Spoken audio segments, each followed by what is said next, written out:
एक नगर का नाम काशीपुर था। वहाँ का राजा प्रताप सिंह था। उनके कोई संतान थी ही नहीं।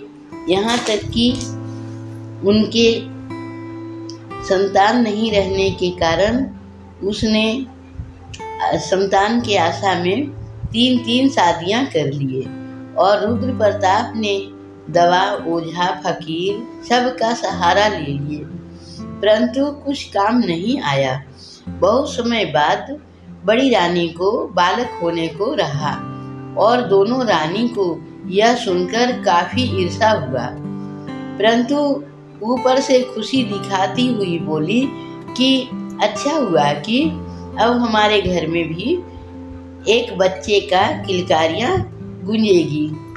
और दोनों रानी ने वहाँ महल में आई हुई दाई से बोली कि रानी के बच्चे को कहीं फेंक देना और कहना मृत बच्चा पैदा लिया था, हम इसलिए फेंक दिए और हम दोनों खूब इनाम देंगे।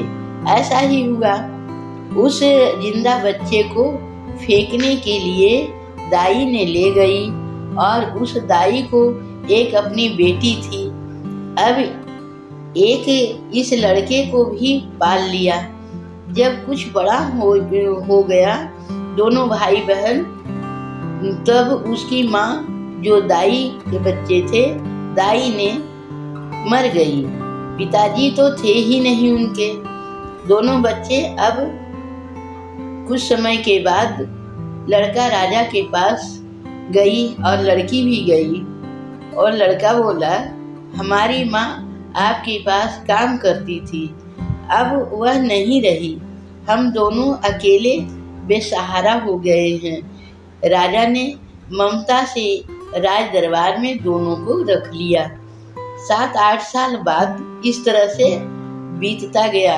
एक समय की बात है, ऐसा समय आया कि लड़का के गले में एक जंतर था।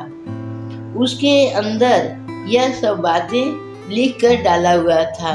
जब लड़का स्नान करके तैयार हुआ और जंतर टूटकर गिर गया, लड़का ने सोचा कि अब दूसरे जंतर में डाल दूंगा और पहन लूंगा, क्योंकि माँ की दिया हुआ जंतर है और यह जंतर अपने गले में ही रखूंगा।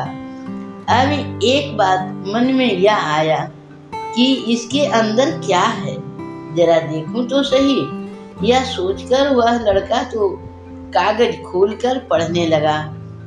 उस पर लिखा था, तब यह लिखा था कि यह रुद्र प्रताप का लड़का है। यह लड़का राजा से जाकर पर्चा दिखाया और यह भी लिखा था कि इसे दोनों रानी की आज्ञा से फेंकने के बहाने हमने पाला है। अब राजा को सब बात पता हो गया।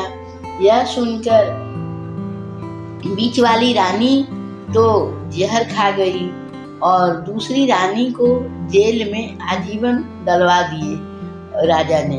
और बड़ी रानी ने अपने लड़का तथा लड़की को गले से लगाकर फूट फूट कर रोने लगी और दोनों बालक को राजा के बच्चा का खूब राजसी ठाट बाट से भरण पोषण होने लगा। दोनों बालक की जिंदगी संवर गया। धन्यवाद।